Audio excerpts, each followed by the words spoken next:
وأشهد أن محمدا عبده ورسوله صاحب البرهان اللهم صل وسلم على رسولك الكريم محمد صلى الله عليه وسلم وعلى آله وأصحابه ومن تبعه بإحسان إلى يوم الدين ثم أما بعد.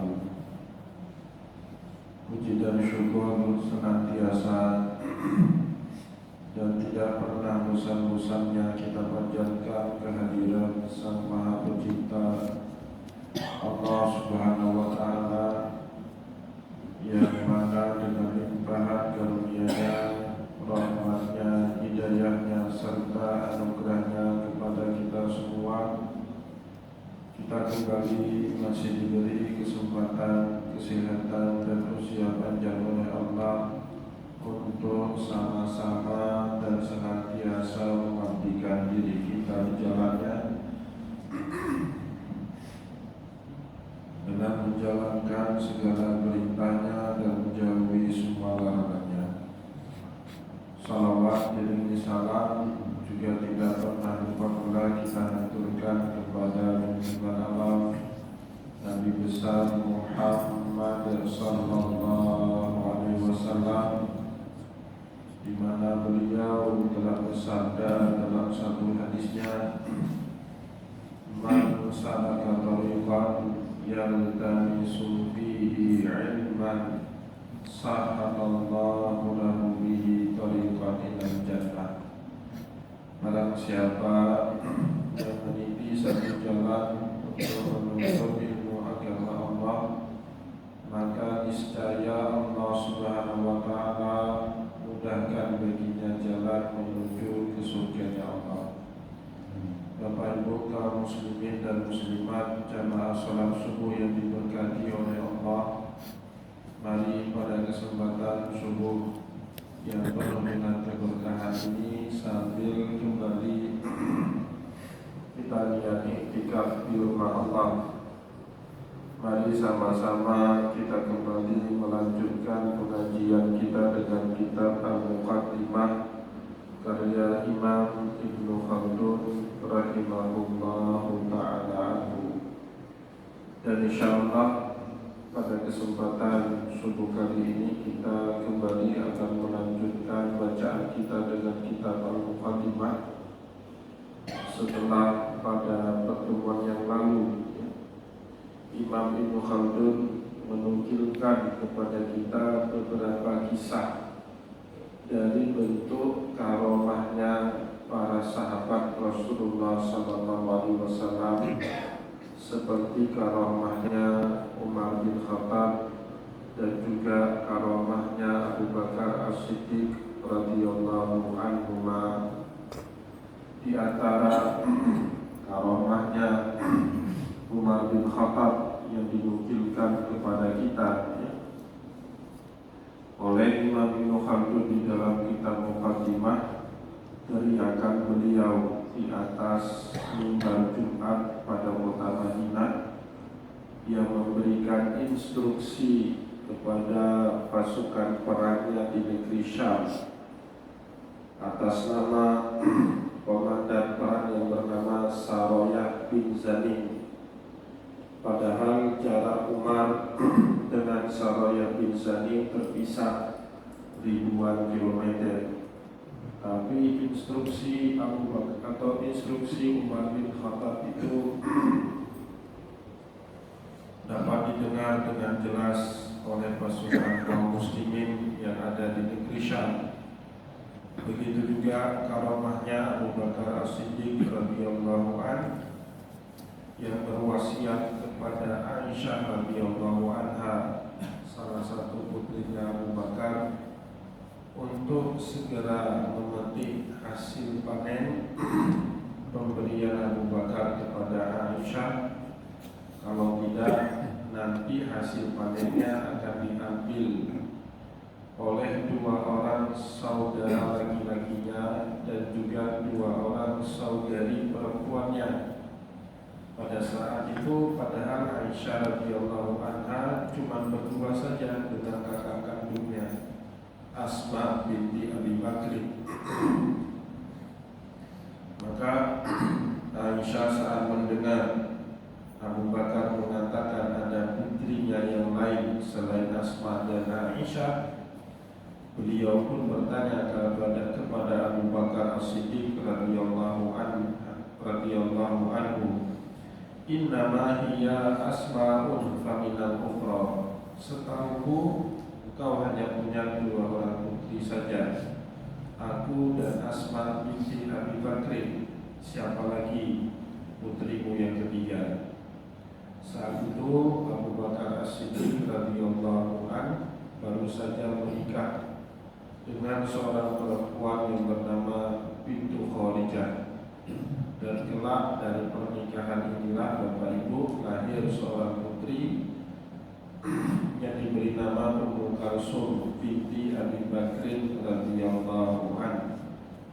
Bapak Ibu kaum muslimin dan muslimat, jamaah pengajian yang dimuliakan oleh Allah, setelah kisah karamahnya para sahabat Nabi dikutipkan kepada kita oleh Imam Ibnu Khaldun di dalam kitab Muqaddimah. Selanjutnya Imam Ibnu Khaldun juga menjelaskan kepada kita, wa mithlu hadhil waqa'i katsiratun lahu. Peristiwa-peristiwa yang di luar kemampuan akal kita mampu memahaminya ini sering terjadi pada diri sahabat Nabi, ya, pada diri tabi'in, pada diri tabi'in dan seterusnya. Wa liman ba'dahum minas sholihin. Peristiwa seperti ini sering terjadi di tengah para sahabat Nabi, wa liman ba'dahum minas sholihin, dan generasi setelah para sahabat dari mereka yang orang-orang soleh, kaum tabi'in, tabi'in dan seterusnya. Wa ahlul iqtida, di mana mereka menjadi ahlul iqtida, orang yang diteladani omongannya, sikapnya, akhlaknya, karakternya, itu disebut dengan ahlul iqtida. Seperti mana Rasulullah SAW yang disebut sama Allah di dalam Al-Quran, laqad kana lakum fi Rasulillahi uswatun hasanah. Nabi Muhammad SAW juga disebut dengan ahlul iqtida. Begitu juga siapapun yang mengikuti sunnahnya Rasulullah dan memberikan contoh yang baik kepada masyarakat disebut dengan ahlul iqtida.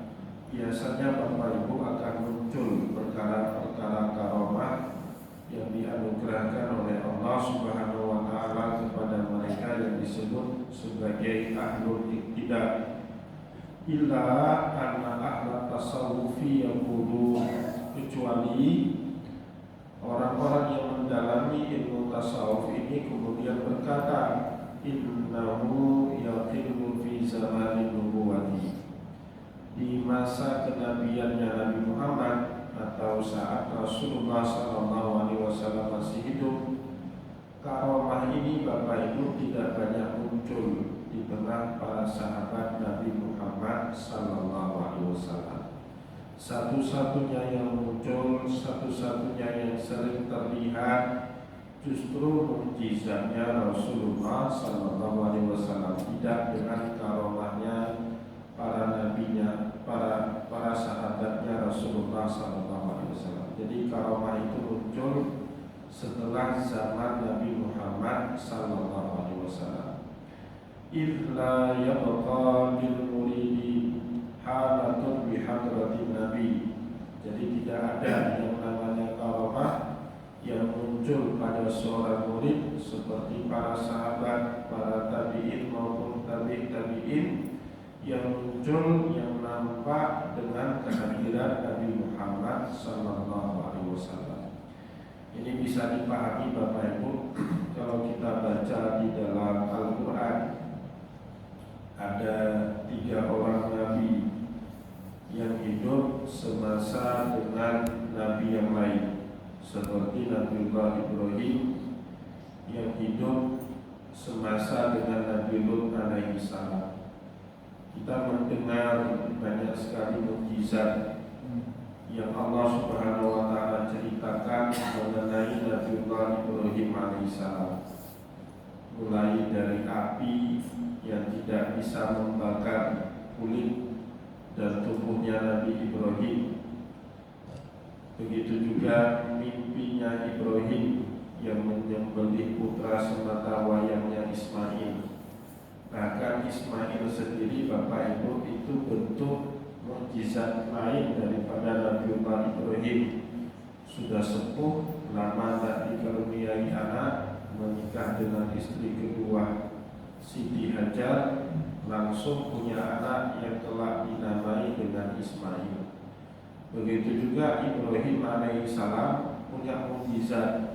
Pada saat beliau membangun Ka'bah, setiap kali beliau kepingin perancanya naik supaya bisa membangun Ka'bah ke tempat yang lebih tinggi, maka batu tempat berpijaknya dua telapak kaki Nabiullah Ibrahim alaihissalam meninggikan dirinya sendiri, ya, dengan tiba-tiba yang kita kenal pada hari ini dengan nama Maqam Nabi Ibrahim alaihissalam. Banyak kita dengar mukjizat dari Nabiullah Ibrahim, tapi sekalipun kita tidak pernah mendengar adanya mukjizat yang diberikan oleh Allah Subhanahu wa taala kepada Nabiullah Lut alaihissalam. Padahal Lut itu juga nabinya Allah, rasulnya Allah, tapi tidak pernah kita dengar kecuali azabnya Allah kepada umat Nabi Lut alaihissalam. Itu kita dengar azab, bagaimana Allah Subhanahu wa taala menurunkan azab kepada umat Nabi Lut alaihissalam, ya. Faja'alna 'aliyaha safilaha wa amtarna 'alaiha hijaratan min sijilin mandud. Kota Sodom itu dibolak-balikkan sama Allah, yang atasnya dijadikan ke bawah, bawahnya dijadikan ke atas, kemudian dilempari min sijilin mandud, ya, dengan sijil batu api neraka jahanam. Tapi kita tidak pernah dengar adanya mukjizat dari Nabi Lut alaihissalam di zaman beliau hidup dengan Nabiullah Ibrahim alaihissalam, ya. Jadi saat ada mukjizat pada diri seorang nabi, maka itu akan menghilangkan karomah mukjizat pada diri nabi dan orang-orang soleh yang lain. Cukup pada diri satu orang nabi saja mukjizat itu, tidak diberikan mukjizat kepada nabi-nabi yang lain. Begitu juga Bapak Ibu yang dimuliakan oleh Allah, saat Nabiullah Musa alaihissalam diberi pendamping seorang nabi juga dari saudara seibunya Musa, namanya Harun. Kita mendengar banyak sekali mukjizat Nabiullah Musa alaihissalam. Punya tongkat yang bisa berubah menjadi ular, ya, mengeluarkan tangan atau mengeluarkan tangan dari kantong yang kemudian mengeluarkan cahaya yang berkilau. Nabiullah Musa juga bisa membelah lautan. Bahkan Nabiullah Musa bisa mengirimkan 5 bencana berturut-turut kepada Fir'aun dan bala tentaranya. Fa'arsalna 'alaihim tufana wal jarada wal kummala wat tafadi'a wad dama ayatin mufassalatin fastakbaru. Kami kirimkan angin topan beliung, wal jarada hama belalang, wal kummala hama kutu busuk, wat tafadi hama katak, wad dama ayatin mufassalat. Begitu juga air yang putih bersih bening tiba-tiba berubah semuanya menjadi darah. Itu bentuk mukjizatnya Nabiullah Musa alaihissalam. Bahkan ada orang yang minta ikut melihat turunnya kitab Taurat kepada Nabiullah Musa di atas bukit Tursina. Mereka kemudian membangkang kepada Nabiullah Musa setelah melihat bagaimana kitab Taurat turun. Mereka masih minta agar Allah memperlihatkan dirinya di hadapan mereka. Faqalu lan nu'mina laka hatta narallaha jahra. Musa, kami tidak akan beriman kepada Tuhanmu sampai kami melihat dengan mata kepala kami sendiri. Fa'akhadhathumus sha'iqah. Allah murka dengan permintaan itu sehingga mereka disambar geledek, mati semuanya 70 orang. Tapi karena doanya Nabiullah Musa alaihissalam, Allah Subhanahu wa taala kemudian menghidupkan kembali 70 orang itu. Summa ba'atsnakum min ba'di mautikum la'allakum tashkurun. Dihidupkan kembali, salah satu bentuk mukjizatnya Nabiullah Musa alaihissalam. Tapi Bapak Ibu yang dimuliakan oleh Allah, kita tidak pernah tahu Nabiullah Harun itu punya mukjizatkah atau tidak. Atau pernahkah Nabiullah Harun alaihissalam bisa mendemonstrasikan mukjizat seperti yang dimiliki oleh Nabiullah Musa ataupun tidak? Kita tidak tahu itu, ya. Maka disebut oleh para ulama tasawuf, innahu yaqillu fi zamanin nubuwah. Pada saat ada satu orang nabi di satu zaman tertentu, maka mukjizat nabi yang lain ataupun karamah dari orang soleh yang lain, Bapak Ibu, tidak nampak, tidak muncul seperti mukjizatnya Nabi Allah tersebut. Illa yabqa lil muridi halatun bi hadratin nabi. Ya, maka tidak ada mukjizat atau tidak ada karamah bagi seorang murid dengan kehadirannya seorang nabi Allah Subhanahu wa taala di zaman tersebut. Nabiullah Isa alaihissalam hidup sezaman dengan Nabiullah Yahya alaihissalam. Kita mendengar banyak sekali mukjizat Nabiullah Isa, tapi sedikit kita dengar mukjizat Nabiullah Yahya alaihissalam, ya. Isa sudah bisa berbicara semenjak dia kecil. Qalu kaifa nukallimu man kana fil mahdi sabiyya, ya. Saat Maryam terus difitnah berzina, punya anak di luar nikah, Maryam kemudian diperintahkan sama Allah untuk memberi isyarat kepada mereka yang fitnah dia, untuk bertanya langsung kepada bayi yang masih berusia hari, Bapak Ibu, belum minggu, masih hari, untuk tanya langsung siapa dirinya, ya, kenapa dia lahir, kenapa tiba-tiba dia ada di dalam perutnya Maryam. Fa'asyara ilaihi, maka Bani Israel yang menfitnah Maryam dengan keji berkata, qalu kaifa nukallimu man kana fil mahdi sabiyya. Bagaimana mungkin kami bisa berbicara dengan anak kecil yang ada di ayunan? Tiba-tiba berbicara anak kecil itu. Qala inni Abdullah atani al-kitab wa ja'alani nabiyya. Saya hamba Allah. Kelak aku akan dijadikan seorang nabi dan diberikan kitab suci sama Allah.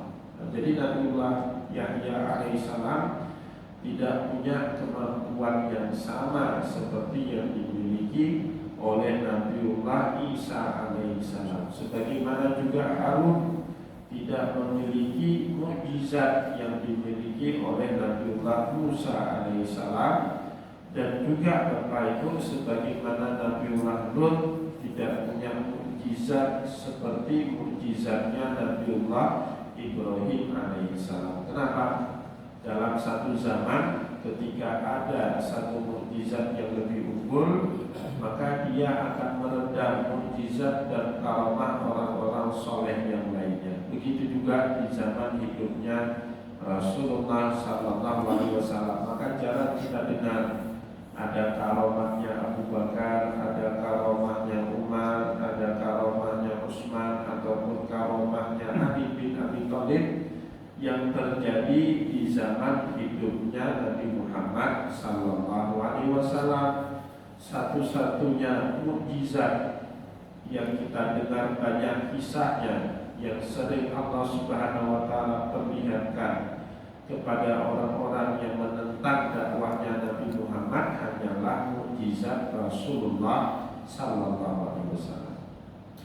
Dari semenjak awal Bapak Ibu, Nabi Muhammad dakwah kepada ahli kerabatnya terlebih dahulu, ya, sebagaimana perintah Allah dalam Al-Quran, wa anzir ashiratakal aqrabin. Muhammad, dakwahlah pertama sekali kepada kerabat dekatmu terlebih dahulu. Itu kan keluarganya Nabi sudah nantang, Muhammad, kami tidak mau beriman kepada kamu kecuali kamu bisa membelah bulan menjadi dua.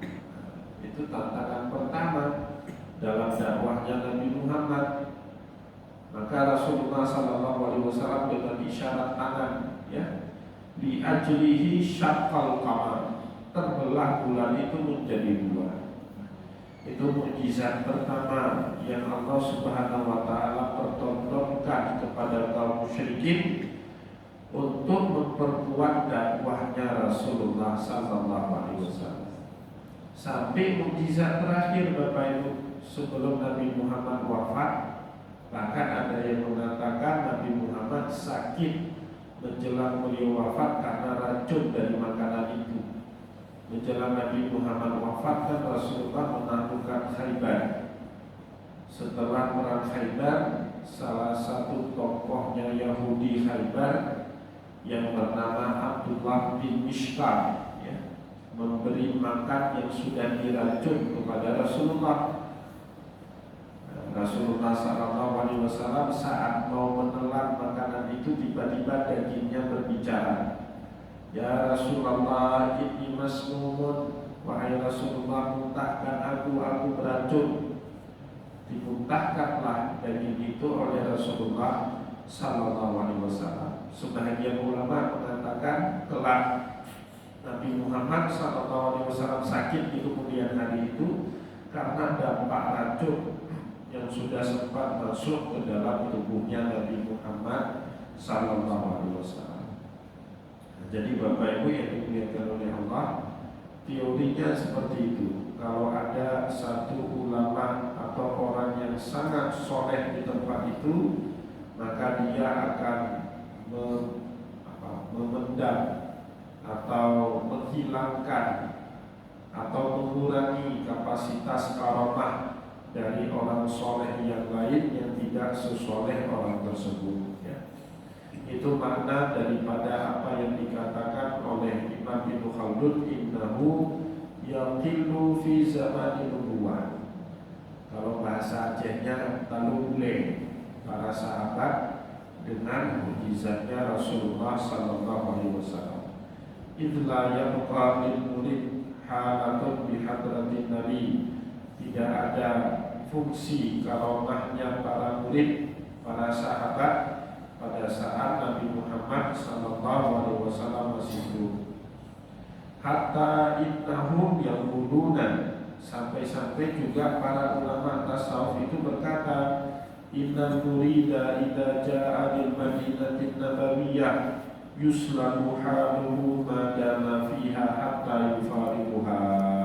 Seorang murid pada saat dia mendatangi kota Madinah An-Nabawiyah, kotanya Nabi, yuslamu haluhu, tertawanlah segala kemampuan spiritualnya, madama fiha, selama dia masih ada di dalam kota Madinah, hatta yufariquha, sampai kelak dia kembali ataupun keluar dari kota Madinah. Nah, kalau ini saya lihat sendiri Bapak Ibu, banyak sekali dalam pengalaman saya bawa jamaah haji, bawa jamaah umrah, itu tiba-tiba ada orang setibanya di kota Madinah sakit Bapak Ibu, dan sakitnya makin parah, bahkan bisa lumpuh saat dia tiba di kota Mekah. Itu berulang kali saya lihat saat saya bawa jamaah haji, bawa jamaah umrah, peristiwanya sama. Pernah satu kali saya bawa jamaah umrah Bapak Ibu ke Uhud, orang Turkaya. bapak itu sehatnya luar biasa, masih muda, belum terlalu tua. Kalau ada usianya 60-an tahun, ya belum 70 apalagi 80 tahun, masih 60-an tahun, masih kuat sekali, sehat sekali fisiknya. Tiba-tiba kita mendaratnya di Madinah. Setibanya di Madinah, bapak itu udah sakit, sakit terus. Tidak bisa pergi sholat Masjid Nabawi paling 1-2 kali. Setelah itu sakit, muntah-muntah. Setibanya di kota Mekah lumpuh, tidak bisa lagi jalan, harus didorong dengan kereta dorong. Kebetulan waktu di Mekah satu kamar dengan saya tanya sama beliau, berapa lama? Nah, ternyata betul Bapak Ibu, dia ngamali ilmu-ilmu yang gak benar. Semua orang yang punya amalan ilmu yang gak benar, kalau gak mau buang ilmu itu sebelum ke tanah suci, pasti akan mengalami peristiwa yang sama. Pasti itu Bapak Ibu. Lalu boleh dengan Rasulullah SAW di Madinah. Kalah kekuatan spiritualnya dengan apa? Dengan Ka'bah. Kalau sudah dia datang ke Mekah dan Mukarramah. Tapi yang anehnya lagi Bapak Ibu, setibanya dia kembali ke tanah air, waktu itu kami baliknya ke Medan, ke Kuala Namu, langsung penerbangan dari Jeddah ke Kuala Namu. Setibanya di Kuala Namu itu sehat lagi, langsung bisa jalan. Padahal waktu di Jeddah itu naik pesawatnya pakai wheelchair, pakai kursi roda, ya, harus didorong dengan kursi roda sama petugas bandara sampai naik ke dalam pesawat. Tapi tiba-tiba saat sampai kembali ke tanah air, ke Medan, nggak usah lagi pakai wheelchair. Kan kita diminta itu sama flight attendant, sama petugas pesawat itu berapa orang Pak jamaahnya yang nanti harus didorong dengan kursi roda. Yang kebetulan waktu itu ada dua Bu, sama pramugari itu didata, nanti akan diambil dengan kursi roda. Tiba-tiba nggak usah, saya bisa jalan sendiri, udah sembuh dia ya. Nah, jadi siapapun yang punya ilmu hitam, yang ngamali sihir, yang suka santet orang, kalau dia pergi ke tanah suci untuk menunaikan ibadah haji dan umrah, pasti Bapak Ibu, setibanya dia di kota Madinah sakit-sakitan lagi. Kenapa? Nah, ini teorinya. Di dalam ilmu tasawuf disebut inna murida, seorang murid idza jaa al Madinatin Nabawiyah, kalau dia mendatangi kota Madinah, baik di zaman hidupnya Nabi atau bahkan setelah baginda Rasulullah SAW wafat. Bagi orang yang punya karamah, bagi orang yang punya mukjizat, kehidupan spiritual dia Bapak Ibu makin sempurna setelah dia mati. Saat dia hidup, kekuatan spiritual dia tidak terlalu kuat seperti saat dia mati. Pada saat dia mati, Allah Subhanahu wa Ta'ala menyempurnakan segala macam kekuatan spiritual yang ada dalam dirinya. Coba Bapak Ibu lihat, orang-orang soleh itu, jangankan bilang yang lain, kuburannya aja masih sering diziarahi. Apa yang membuat daya tarik kuburan orang soleh diziarahi orang banyak, sedangkan kuburan orang biasa, orang tidak soleh tidak diziarahi? Itu Bapak Ibu kekuatan spiritual. Kalaulah orang soleh itu tidak punya kekuatan spiritual, tidak mungkin Bapak Ibu setelah matinya itu makin ramai yang berziarah ke tempat dia. Tidak mungkin itu. Ada kuburan yang lebih banyak diziarahi daripada kuburannya Nabi. Tidak ada Bapak Ibu, orang rela berdesak-desakan demi pertama masuk ke Raudhah. Kalau nggak dibatasi masuk ke Raudhah sekarang pakai nomor aplikasi Bapak Ibu, itu setiap waktu tidak pernah sepi Raudhah itu dari penziarah. Yang kedua, pasti mereka setelah masuk Raudhah berziarah lewat kepada kuburan Nabi, berikan salam kepada Rasulullah Sallallahu Alaihi Wasallam. Itulah sebab hebatnya Abu Bakar, hebatnya Umar, ya. Mereka tidak mau dikuburkan dikuburkan kecuali di dekatnya Nabi Muhammad Sallallahu Alaihi Wasallam. Itu namanya keberkahan dekat dengan orang soleh. Ya, karena Abu Bakar, Umar bin Khattab kuburannya di samping Nabi, konsekuensi logisnya juga mereka tiap hari diziarahi oleh umat Islam. Beda halnya dengan Utsman ataupun Ali bin Abi Thalib yang kuburannya tidak satu kompleks dengan kuburannya Rasulullah Sallallahu Alaihi Wasallam. Ya, itu gunanya Bapak Ibu. Kenapa kita itu kalau bisa sekuburan, sekomplek dengan orang-orang soleh? Memang baiknya gitu. Kenapa kuburan orang Islam tidak boleh bersatu dengan orang kafir? Tidak boleh itu, Pak. Misalnya ada warga di masjid kayak ada orang di masjid kayak ada yang beragama non-Islam, ada? Nggak ada ya? Kalau ada misalnya nggak boleh dikuburkan di kuburan kampung di masjid yang mayoritas umat Islam, kecuali dibuat satu perkuburan khusus kepada warga di masjid yang ada yang beragama selain dari agama Islam. Itu harus terpisah. Dan sunnahnya kita dikuburkan bersama orang-orang solih. Coba lihat dulu kuburan Syekh Wala saja, Syekh Abdurrahman. Di sampingnya kan banyak kuburan yang lain. Siapa itu? Murid-murid beliau, Bapak Ibu. Murid-murid beliau, keluarga beliau itu mau dikuburkan di dekat dengan kuburan gurunya, orang-orang soleh. Dari mana itu disimpulkan? Dari perilakunya Abu Bakar, Umar yang minta dikuburkan di dekat dengan kuburannya Rasulullah Sallallahu Alaihi Wasallam. Nah, itu Bapak Ibu kaum muslimin dan muslimat jamaah pengajian yang dimuliakan oleh Allah.